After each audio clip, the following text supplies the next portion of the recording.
After the death of Pope Adrian VI, the young kings of Spain, France, and England seemed to be less interested in the manipulation of the election of the next pope.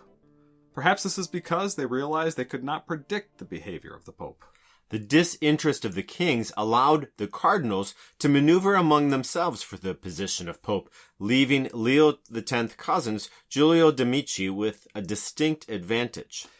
As Leo's second-in-command, Giulio de Medici not only understood the position of pope better than any of the other cardinals, he was also a gifted statesman and political operative. In the papal conclave of 1523, Medici would use all of his political skills to secure the papacy for himself.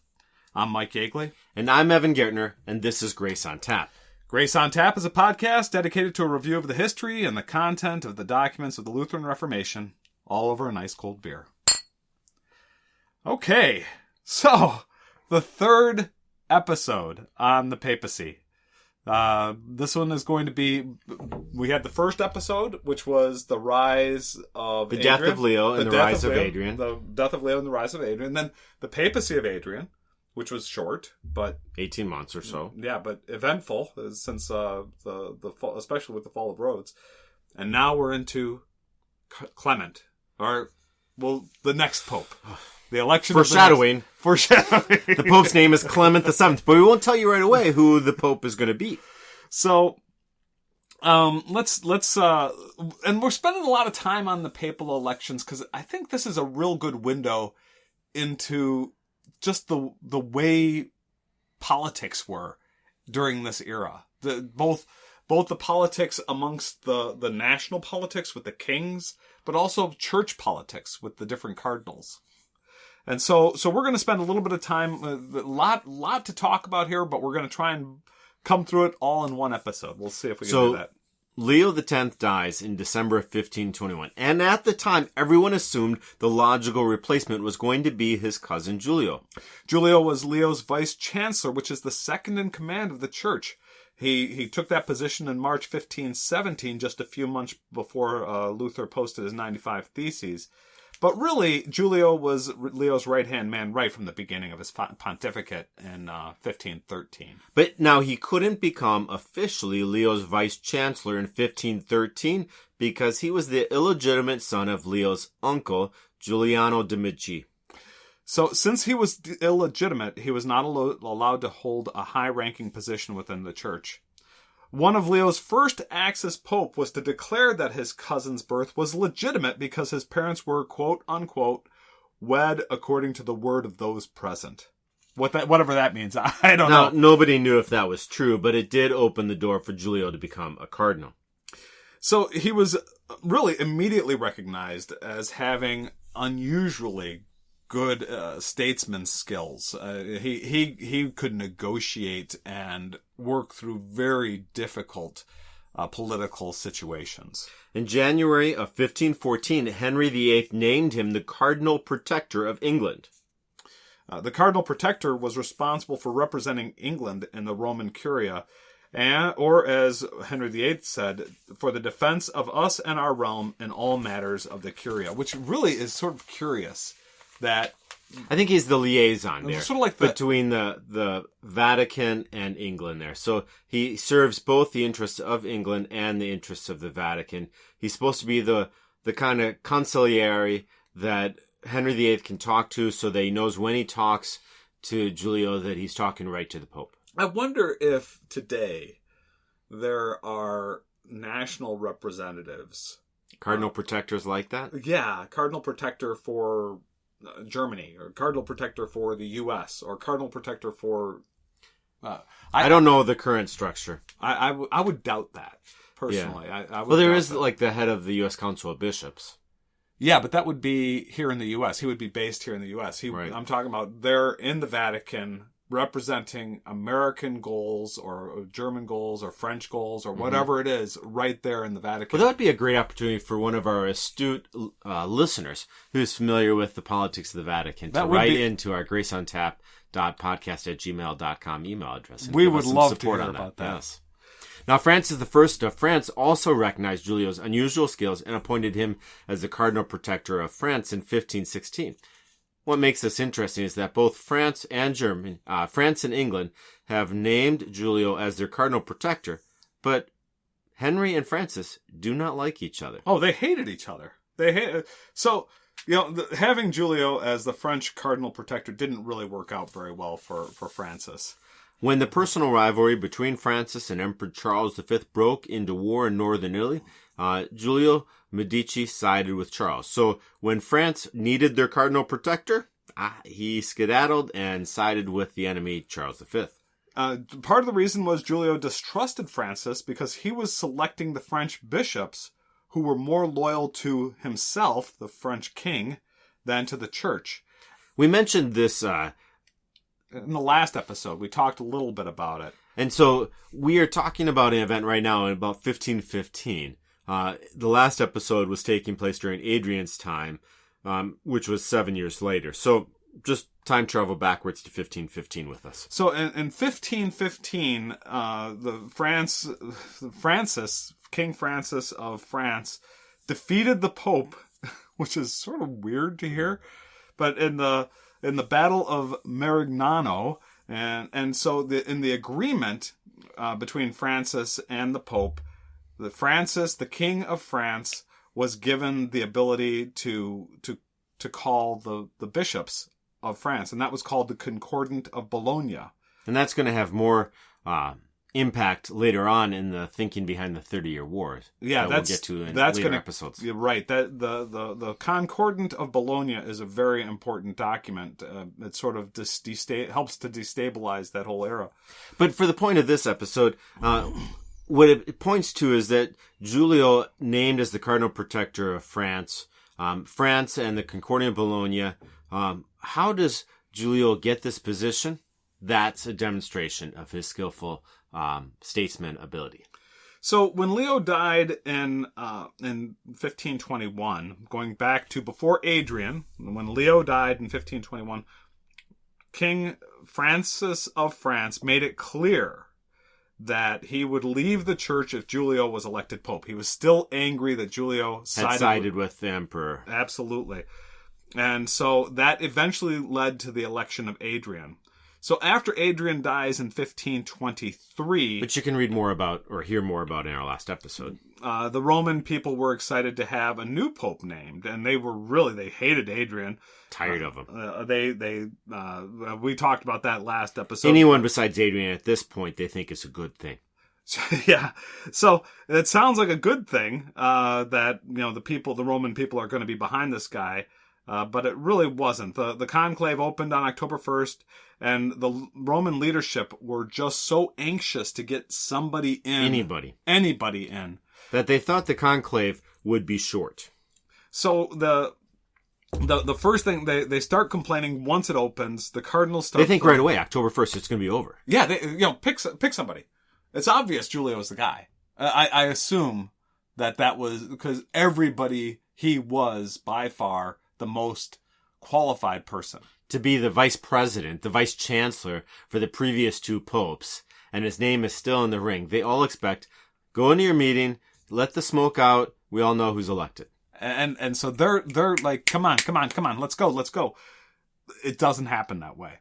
The first thing is they say, okay, the cardinals are playing for time. They tell the Roman leadership, hey, the entire French party has not yet arrived. And the French cardinals, had, out of the 42 cardinals or something, total number of 42 cardinals, the French had like 18 of them, or 18 or 19 of them. Yeah, 41. 41, thank you. So there were 41 cardinals total, and the French had, what was the number? Was it 19? The French had 19. We'll get to some of the details, but just the hint that the cardinals are going to wait for the French to arrive lets everybody know Giulio's not the shoo-in. Because if the French arrive, that means clearly Giulio's not going to get the election on the first ballot. Well, they need 22 votes.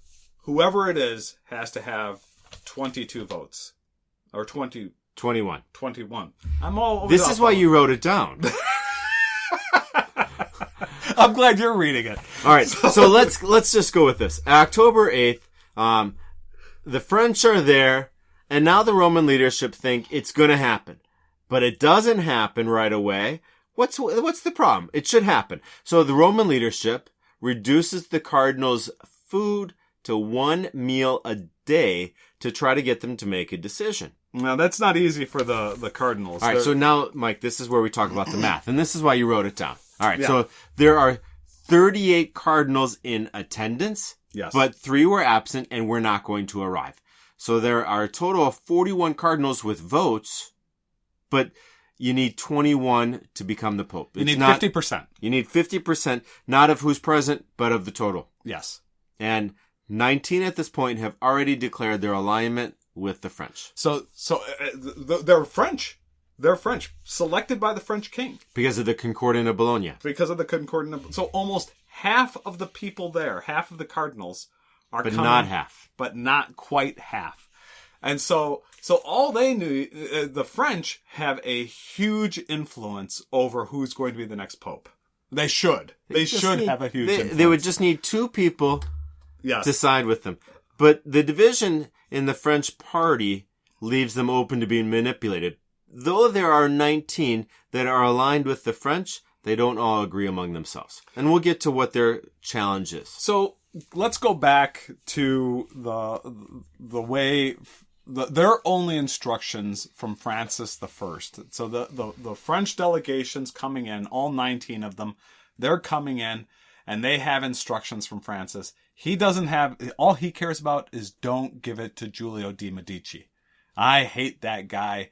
Don't give him any votes. So they align themselves with Emperor Charles V. Well, so they're some of them. That's called the Imperialist Party. Okay, so there's what it breaks down into is there are 2 parties. There's the Imperialist Party who's sort of trying to support Emperor Charles V. So Imperial Emperor. Right. And then there's the French Party who is aligned with Francis. Anybody but Giulio. Anybody but Giulio. And then you've got Henry the VIII from England who has negotiated with he has in a previous agreement with Emperor Charles V that Charles will give his support to Wolsey, Cardinal Wolsey. So Wolsey's still in the mix, even though he didn't get the election after Leo's death. Right. So we got the Imperialist. They're aligned then with Charles V and Giulio. Charles wants Cardinal Medici, but he also supports another cardinal, Farnese. Right? Yeah. Now, so we've got some Imperialists, we got some French, and then you got some unidentified. Yeah. Not aligned with either. And Henry's influence is pretty weak at this point. So Wolsey's name is always in here, but he doesn't really get a whole lot of votes. Okay, so Wolsey, quickly forget about him. Yeah. All right, so you have really the two factions. The Imperialist faction supporting Charles and the French faction.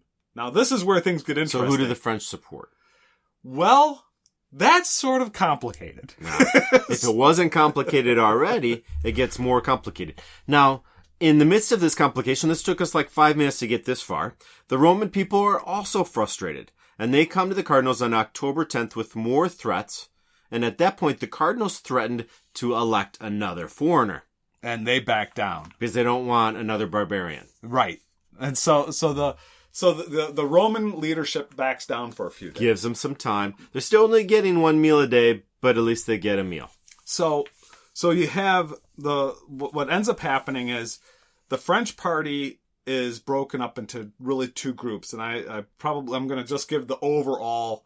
The French party is broken up into the older guys and the younger guys. Okay. The younger cardinals recognize there's no way any of them are going to become the Pope. So they're not advocating for themselves. They're not advocating for themselves. They're just saying, hey, you older guys, you decide amongst yourself. We'll be on your team. Now, the older guys, can they decide among themselves? Of course not. Because they each want it. They each want it. So it's like the older guys are going to caucus together and figure out who's going to be the Pope, and they each vote for themselves, which means none of them are being chosen. Right. And so the young guys are all very angry at the older guys because it's just decide. We're going to support one of you. Pick one of you. You're all good. and the older guys they start arguing amongst themselves, and they never come to an agreement. So the French party finally settles on Cardinal Gianmaria del Monte. Now, Cardinal Medici promised that he would give up 3 votes if Cardinal Monti could get 18 votes on his own, which would have given Cardinal Monti the 21 votes, the majority which was needed to become Pope. It would also given a green light to the Medici party to vote for Monti in the next round. Right. Now, so does Monti get his 18 votes? Well, he gets 16 votes. That's not 18. And when the members of the French party saw that he was gaining traction, 3 of them changed their votes to get to 19. But so now this isn't the first election, though. Now on the second one, he's getting 19. He's getting 19. Now Medici said the deal was 18 votes the first time around. Yep. So Medici withdraws his offer of giving 3 votes over to Monti, and now the French party are infuriated because no progress was made. They had thought they had the votes when they got on the second round of voting. Monti did 19 votes. They thought with the 19 votes that they got and with 3 votes from Medici, they've got the win on the next vote. But Medici says, you didn't get it in the first round. He reneges. You didn't get it in the first round, so you don't get my 3 votes. Now try to get things moving again. Medici suggests that the French party agree on one name. Assume it was implied that he would support whoever they agree on if they could just all agree on French, just agree on one name. And again, they break down into the younger guys are willing to work together. The older guys, the senior guys are fighting amongst themselves. The French can't agree. Essentially, Medici has said, you guys have it. I'm going to give it to you. Just pick a name. Whoever you pick, just pick one. So this is sort of clever, the way Medici... He gets them eating themselves. He gets them eating themselves, and he aligns himself with the younger guys. He basically says, hey, I'm with you younger guys. If the older guys could all agree on something, I'm with you. So now he's starting to secure the younger guys' vote. Exactly. He sounds reasonable. Exactly. Well, we need to take a beer break. Our beer break is Ballast Point Brewing Company, Victory at Sea. Now, this is a beer out of California, and this is not a Michigan beer. This beer. I was looking at our statistics. We're getting more California listeners now. And so sometimes when we get a spike in... Well, like when we tried the Japanese beer. We tried the Japanese beer, that's right. Or the German beer. Well, now we're going with and I think we had an Ohio beer at one point. But that was a mistake. but we have California is not a mistake. No. This California beer this is Ballast Point Victory at Sea. I thought Victory at Sea, given that we're talking about the papal conclave. There's going to be a victory at the end. Somebody's going to have a victory in this. Crafted and bottled in San Diego, California. They are proud of their San Diego hometown, their employees, their beers, and the fans that they have. They think of them as family. I think every craft brewer hopes that his employees and fans are all family. These guys, they give back to the community. High emphasis on quality. They even have a quality lab where they focus on yeast health, propagation, and fermentation, along with shelf life stability. Did you know that when Budweiser, during the Prohibition, became experts on breads and things like that? Because, well, they weren't making beer anymore, but they had this huge collection of yeast. I didn't know that. And so... That's how they got to be bread experts? Yeah. Do they make bread to this day? Well, they had Eagle Snacks, which was a kind of pretzel company. Yeah. Then they ended up selling off Eagle Snacks. Okay. Because they were starting to fall apart. Okay. Well, Ballast Point agrees with yeast quality. They have their symbol is a sextant. We are asked to explain the symbol in our logo. The sextant is a navigational device used to measure a star's angle relative to the horizon, historically used as a nautical tool to help determine a boat's position. For us, the sextant is a reminder to keep on our journey, continuing to seek out new ideas, new flavors, and new people to share our beer and spirits with. Victory at Sea, what kind of flavor is it? It's a robust coffee, sweet caramel, and aromatic vanilla. And it's an imperial porter, and it is alcohol by volume. It is 10%. It is and it is a dark beer. Another dark beer. We had the Night Fury, stronger than a dragon attack in our last episode from Witch's Hat, which was 13.5%. It was dark as night. This one is also dark. Now the sextant would be used when you can see the stars. I can't see any stars with this thing. No, this is pretty thick. This is pretty thick stuff. But it's got more of a head. It does. It does. This had a pretty good head when I poured it. Again, it's a very rich beer. This is another very rich beer. Not a summer beer. Not a summer beer. Not an all We're day. moving into the fall, winter. We beers. are appropriately wearing our fall colors and our sweaters. Absolutely. It is sweater weather. It is here in Michigan. It's one of the first cold days of the year. But this is excellent beer. Very, I'm really. Yeah, it's hard to complain about these. I like these thick beers in the wintertime. I really do. And this big porter, crafted to weather any storm. We appreciate our Ballast Point victory at sea, Imperial Porter. So Ballast Point Brewing Company, good job. Cheers. Cheers. Okay. So we left it with Medici working on the younger French to show the foolishness of the older French. So there was really the two groups. We talked about them a couple of times. They're the imperialists. They have about 16 votes, and they're the supporters of Medici, Giulio Medici. And now the French, they have 19 votes, but they can't figure out who to commit them to. Just somebody other than Medici. That's the instruction they've gotten from Francis I, the king. Now, we've been highlighting the problems with the French as being between the juniors who are willing to work together and the seniors who are trying to get themselves elected. And Giulio, through his maneuvers, has gotten the seniors eating themselves up.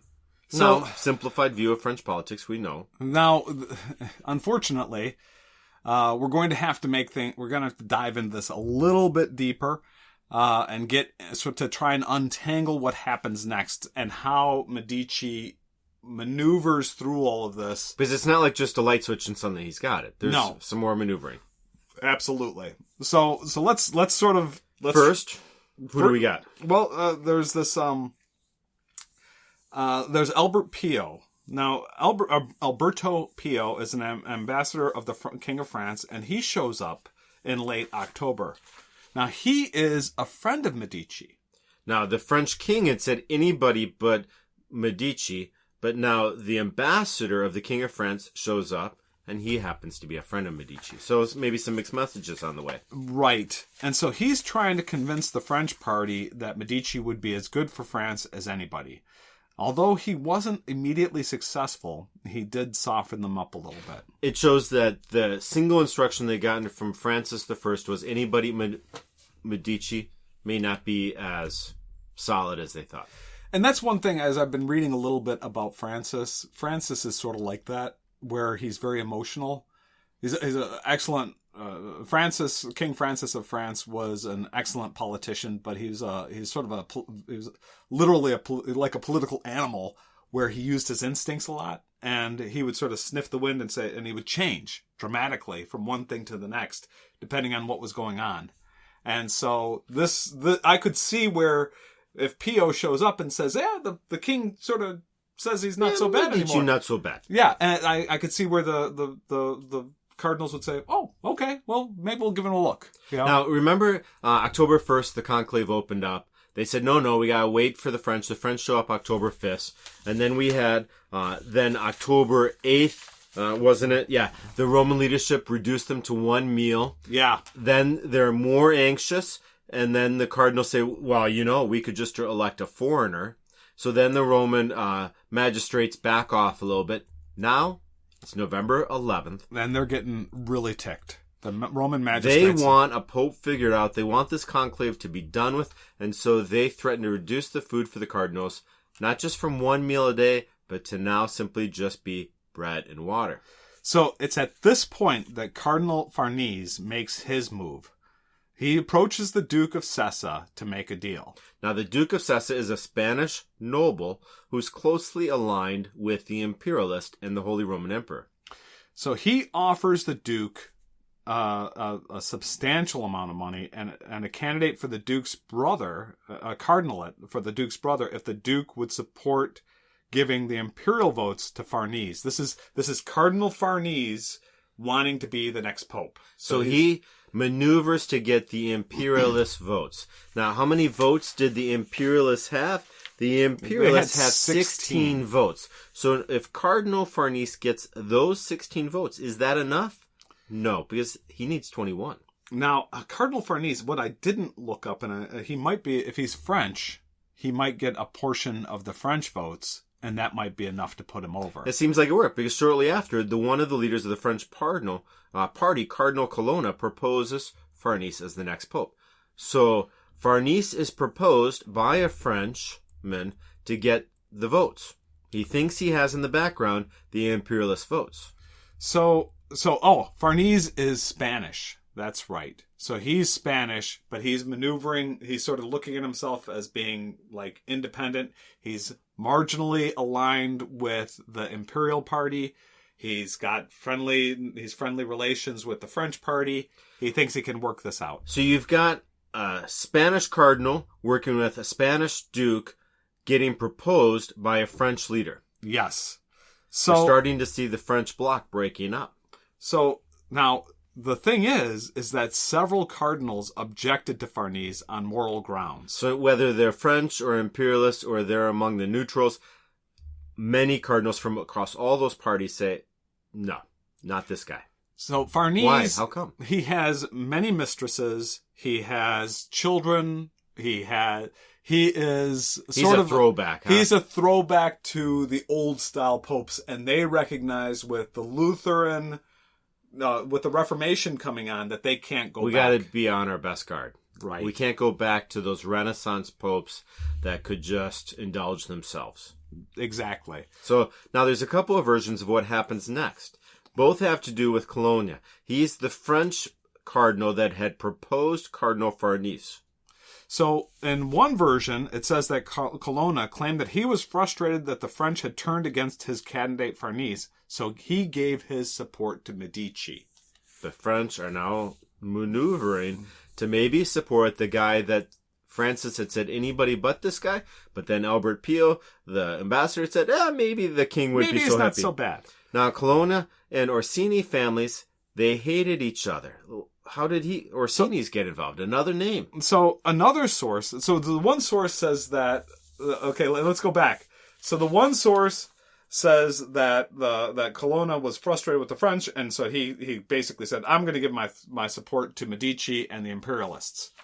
Another source says that when the Farnese proposal fell apart, the majority of the French said that they supported Cardinal Orsini. So a majority of the French are going to now support Cardinal Orsini. Right. What does Colonna think about this? He hates Orsini. So Colonna and the Colonna and Orsini families hate each other. And this goes way, way, way, way back. And so but they're both cardinals. Right. And so Colonna, who he only controls 4 votes, but he realized that he would be more appreciated in the Medici camp. So rather than Colonna supporting who all the other French are supporting in Cardinal Orsini, Colonna, with his 4 votes, realizes that he should find someone that likes him more. Yeah. And who's that one that likes him more? Medici. Well, he knows that Medici will be more appreciative. It's because sort of Medici understands the politics. Well, and Medici, basically, the French are taking his 4 votes, for granted. And he knows if he takes those votes and gives them to Medici, Medici's going to not take them for granted, and he's going to get something for those votes. And that's exactly what happens. So with Colonna's 4 votes, Medici now has enough, and he gets elected. And after the election, Colonna received a palace and the position of second-in-command Vice-Chancellor of the Vatican in return. And then at the end, that was on November 19th, 1523, Giulio Medici became Pope Clement VII. So from October 1st to November 19th, that's how long the conclave lasted. On bread and water for a period there. Mm-hmm. I mean, that's rough. Clement inherited a mess from his cousin Leo X, and things didn't get any better with Adrian.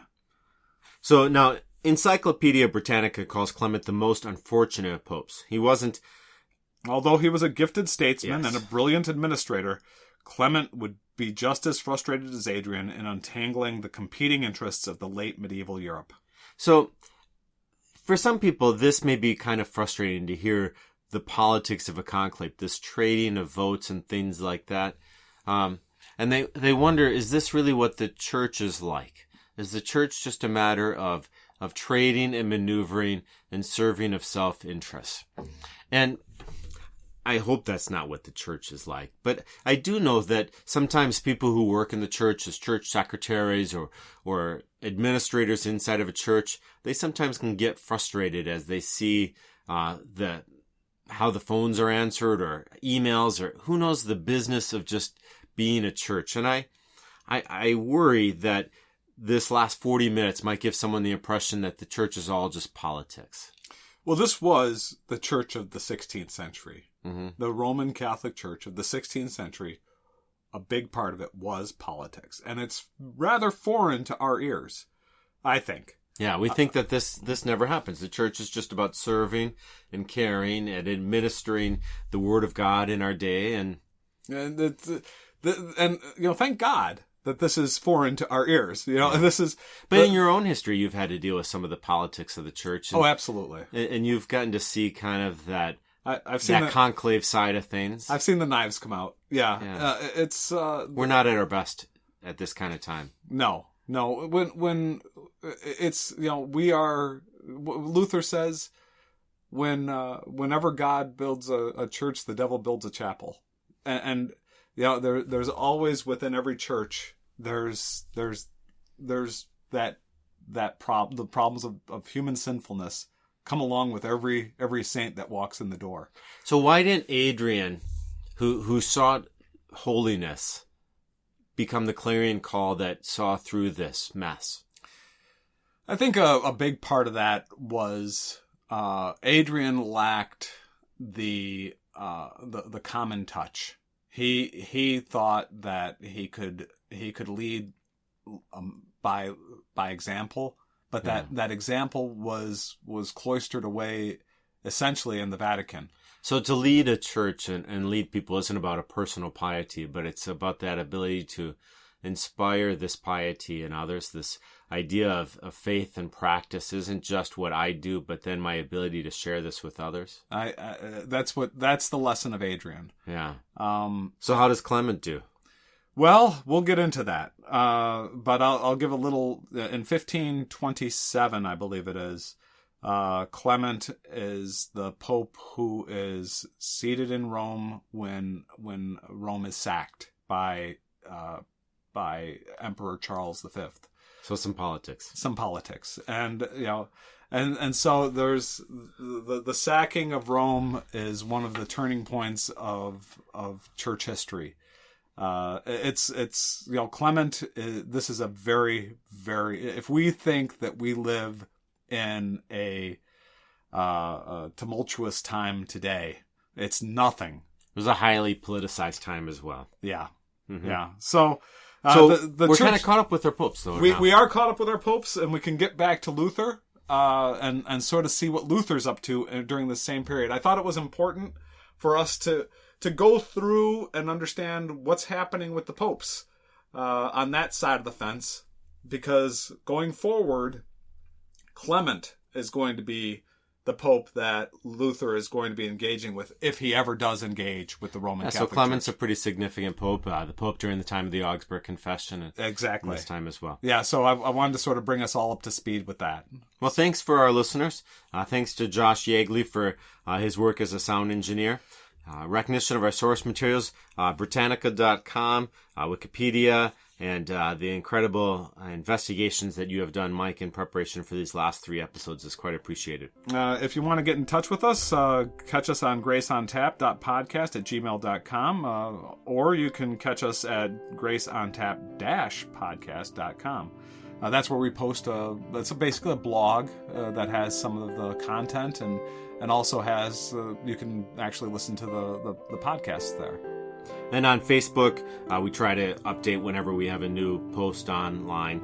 And so just on the Facebook search window, put in Grace on Tap Podcast and you'll find us there. Okay. Cheers.